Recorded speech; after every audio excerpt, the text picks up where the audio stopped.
लेकिन तुम यदि ये सोचो कि मैंने 10 पाप किए हैं, अब मैं 12 पुण्य कर लूं तो 12 में से 10 गए, फिर भी मेरे 2 पुण्य बच गए, ऐसा हिसाब कर्म के क्षेत्र में नहीं चलता। अपने मौज शौक में तो पैसा बहुत उड़ाते हो, और भगवत सेवा की बात आवे हमणा कड़की छे, हमणा जरा मंदी छे, डिमोनेटाइजेशन पछी ने जीएसटी पछी तो धंधा हाव ले। स्विट्जरलैंड जवाम तने मोंघवारी नड़ती नहीं। अपने लिए मौज शौक के लिए पैसा खर्च करना हो, मैंने देखा लोगों के पास है, खर्च करते हैं, और है तो खर्च करना चाहिए बिल्कुल, लेकिन जब सेवा की बात आए तो बहानेबाजी क्यों करते हो? पैसा है, मौज करो, पहले सेवा में लगाओ। पहला भाग, कमाई का पहला भाग परमार्थ के लिए निकालना। शुरू में तो 5वां भाग प्रभु सेवा में निकालो, यह कहा गया था, 20%। फिर कहा 10वां भाग, फिर तो राजा को भी तो कर चुकाना है ना, सरकार को भी तो टैक्स देना है, तो 10वां भाग, उससे धन शुद्ध होता है। नीति का धन भी तब शुद्ध होता है जब तुम 10वां भाग दान करो, परमार्थ में लगाओ। एक तो नीति से कमाओ, लेकिन नीति से कमाया हुआ भी संपूर्ण शुद्ध नहीं है। वो 10वां भाग जब दान में कर लगाओगे तब वो शुद्ध होता है। अनीति तो पाप ही है, और अनीति रूप पाप करके तुम पैसा कमाओगे, फिर कोई ये सोचता है कि अब मैं 10वां भाग पैसे का दान में लगा के वो पुण्य करूंगा। याद रहे, किसी भी पुण्य में तुम्हारे पाप को धोने की ताकत नहीं है। पुण्य पुण्य है, पाप पाप है। पुण्य पाप को नहीं धो सकता, कोई पुण्य पाप को नहीं मिटा सकता। तुम पुण्य करोगे तो उसका फल मिलेगा, और तुम पाप करोगे तो उसका फल मिलेगा। दोनों कर्म है, दोनों का फल अलग अलग है।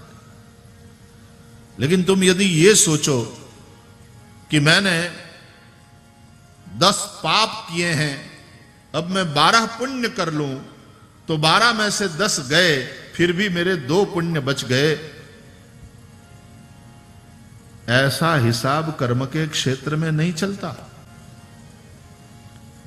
कर्म के क्षेत्र में माइनस जैसी कोई चीज ही नहीं है, यहां प्लस ही प्लस है।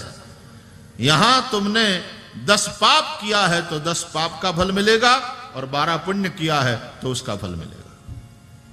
तो 10 और 12 22 हो जाएंगे, 12 माइनस 10 2 नहीं रहेंगे। कर्म के क्षेत्र में प्लस ही प्लस है, माइनस है ही नहीं। हां, तुम पुण्य कर्म में लगे रहोगे तब तक तुम पाप से बचे रहोगे।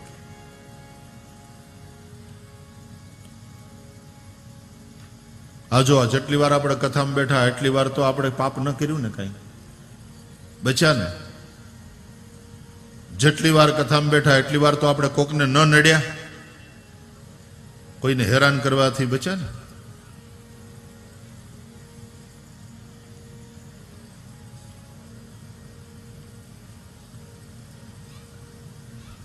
जितना सत्कर्म में लगे रहोगे पाप से बचोगे। इसलिए साधु संत इतना भजन करते हैं, हरि चिंतन करते हैं, सत्कर्म में लगे रहते हैं कि पाप के लिए समय बचे नहीं, पाप की ओर मन जाए ही नहीं। रात में पथारी में पड़ते ही नींद आ जाए, पाप के लिए अवकाश ही नहीं। घणी जगह पधरामणी में जईए ने पछी बधा बहु प्रेम थी पूजा करे, पगे लागे, અને પછી પાછા બધી માહિતી આપે। આ એક બંગલો છે, અહીં મોટો રહે છે, આવા બીજા 2 બંગલા છે, ત્યાં બીજા 2 છોકરાઓ રહે છે। આપણું નહીં, બધું ભગવાનનું। કેટલા દીકરા તમારે? અમારે દીકરા 3. આપણા નહીં, ભગવાન. શું કરે છે? તો એ એક ઘરની ફેક્ટરી છે એ સંભાળે છે, બીજો સારી સરકારી નોકરીમાં છે, અને ત્રીજો છે એ રાજનીતિ કરે છે. આપણું કાંઈ નહીં, બધું ભગવાન. 200 વીઘા જમીન છે, આપણી નહીં, ભગવાન. બધું ભગવાનનું. પછી આપણે એને કેવું જોઈએ, તો પછી તિજોરીની ચાવી લઈને મંદિરમાં મૂક્યા. બધું ભગવાનનું જ છે. કોઈ જાય?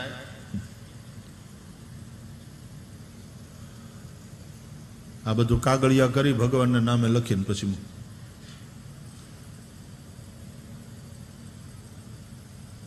કોઈ ના એવું કરે. કોક જ હોય ગાંડો એવો, અને આવા ભગત ગાંડા જ હોય છે. પણ આપણે ક્યાં એવા ભગત છીએ? આપણે વાણીના વાચિક ભગત છીએ. આપણે તો મંદિરમાં જઈએ તોય આરતી આવે તો 15 પૈસા પાછા લઈને ખોટી પાવલી ફગાવે.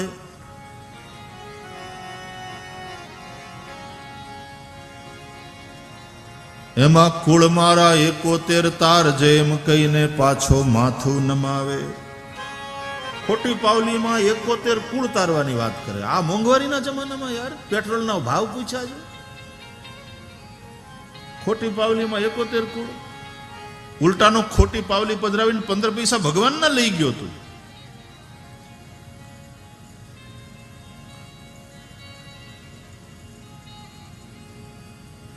તારો બનાવેલો માનવી પ્રભુ આજે તને બનાવે. આજનો માનવી મંદિર વેચશે, મસ્જિદ વેચશે, બાકી કઈ ન રાખશે. અને ભૂલે ચૂકે જો તું હાથ લાગ્યો તો તને વેચી નાખશે.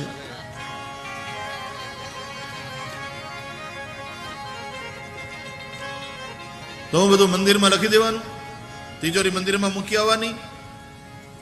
તરત કહેશે તો આ બૈરા છોકરા આ બધાનું શું થાય? મારી જવાબદારી છે આ બધા. एग्जैक्टली हाउ साची बात.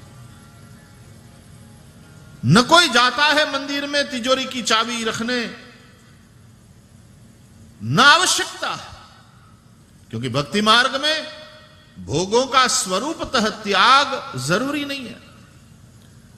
लेकिन भोगों के प्रति जो ममता है उसको छोड़ो, भोगों के प्रति जो आसक्ति है उसको छोड़ो. भाव ये हो भगवान का है, भगवान की सेवा में लगाओ. केवल भाव हो भगवान का है ऐसी बात नहीं, भगवान की सेवा में लगाना भी है. भगवान नाम संकीर्तन से तो पाप मिटेगा. नाम संकीर्तनम यस्य सर्व पाप प्रणाशनम.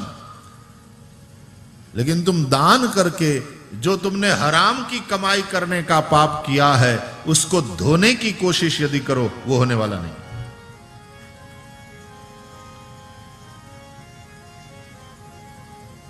हमारे पूज्य स्वामी शरणानंद जी महाराज तो कहते थे, वृंदावन के संत, बोले दान को तुम पुण्य मानते हो. वो तो कहते थे दान भी पुण्य नहीं है, दान भी तुमने जो संग्रह रूप पाप किया है उसका प्रायश्चित है.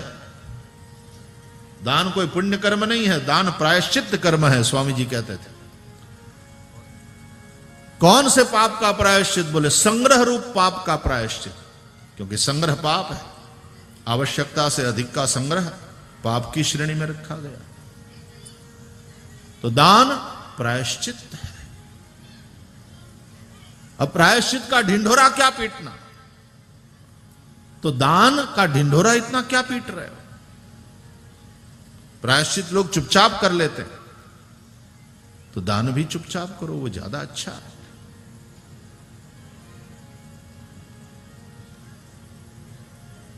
पाप और पुण्य दोनों को अपने मुख से गाने से, दोनों को प्रकट करने से, બંનેની જાહેરાત કરવાથી दोनों का नाश होता.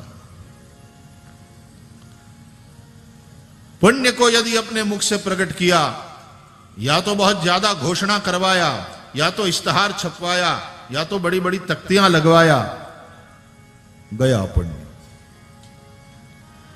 अगला लगावे वो ठीक है, लेकिन तुमने आग्रह करके नहीं हमारा नाम बड़े अक्षरों में आना चाहिए, तख्ती इतनी बड़ी लगनी चाहिए, यहीं पर लगनी चाहिए,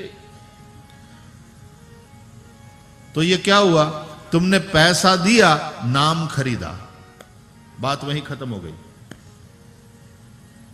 ये तो परचेज है, ये दान थोड़ी है। परचेजिंग हुई, पैसा दिया, नाम खरीदा, कीर्ति खरीदा। अगला तुमको रिकॉग्नाइज करे कि नहीं आपने इतना बड़ा योगदान किया है, हम आपका नाम यहां लिखना चाहते हैं, आपकी मर्जी, हमारी कोई अपेक्षा नहीं।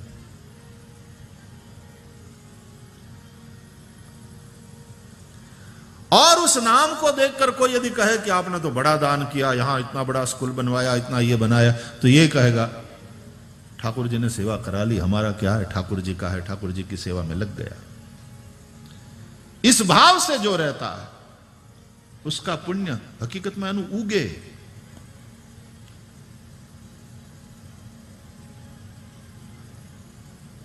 पाप को भी अपने मुख से प्रकट करोगे, पाप का नाश होगा।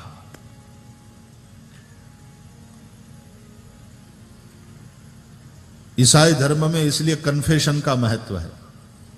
लोग जाते हैं चर्च में, फादर के पास, अपने पाप का कन्फेशन करते हैं, कबूलात, मेरे से ये गलती हुई, ये पाप हुआ, ये भूल हुई। और फादर कहता है कि ईश्वर तेरे गुनाहों को माफ करे, परमात्मा उदार है, अब फिर से पाप न करने का दृढ़ संकल्प करो। ये बड़ी सुंदर बातें हैं। આપણે ત્યાં તો જેસલ તોરલની વાણીમાં છે જ, પાપ તારું પ્રકાશ જાડેજા ધર્મ તારો સંભાર રે, તારી બેડલીને બુડવા નહીં દઉં, તારી બેડલીને બુડવા નહીં દઉં, જાડેજા રે એમ તોરલ કે છે જી, ए जी रेम तोरल के छे जी।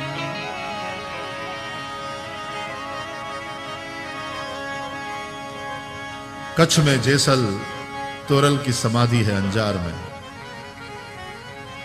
हर प्रांत के अपने अपने महानुभाव, अपने अपने दिव्य पुरुष हैं और उनसे संबंधित उस क्षेत्र के आस्था स्थान बने हुए हैं और हजारों लाखों लोगों की आस्था उस स्थान के प्रति है।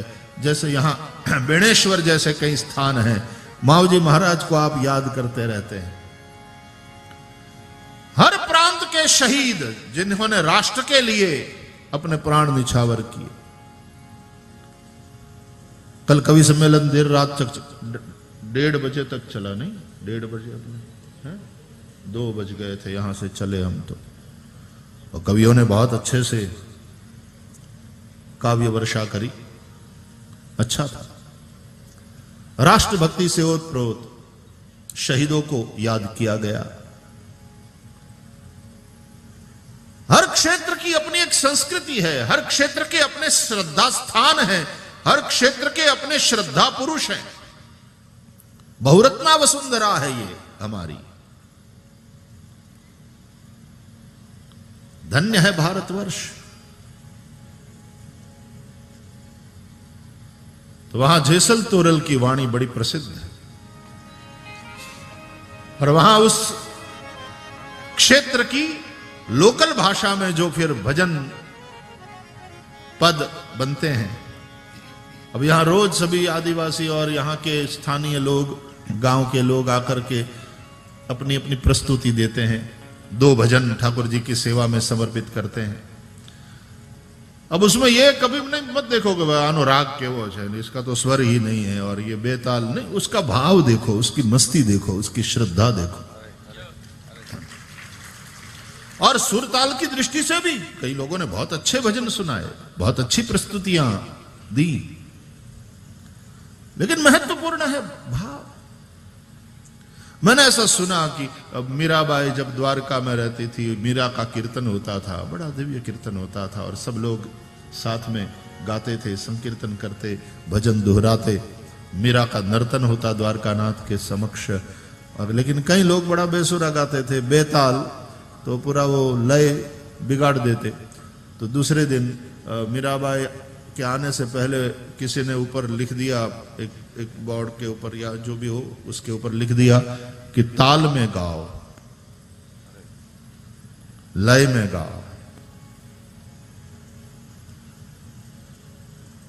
मीराबाई आई, ठाकुर जी की सेवा में पधारी। मीराबाई ने देखा तो मीराबाई ने वो पोंछ लिया, वाक्य हटा दिया और लिखा, भाव से गाओ, प्रेम से गाओ। भगवान तो भाव का भूखा है। मीरा के प्रभु गिरधर नागर, प्रभु आवत प्रेम के मोल, मायरी मैंने लीनो गोविंद मोल। कोई कहे सस्ता, कोई कहे महंगा, मैंने लीनो तराजू तोल, मायरी मैंने लीनो गोविंद मोल।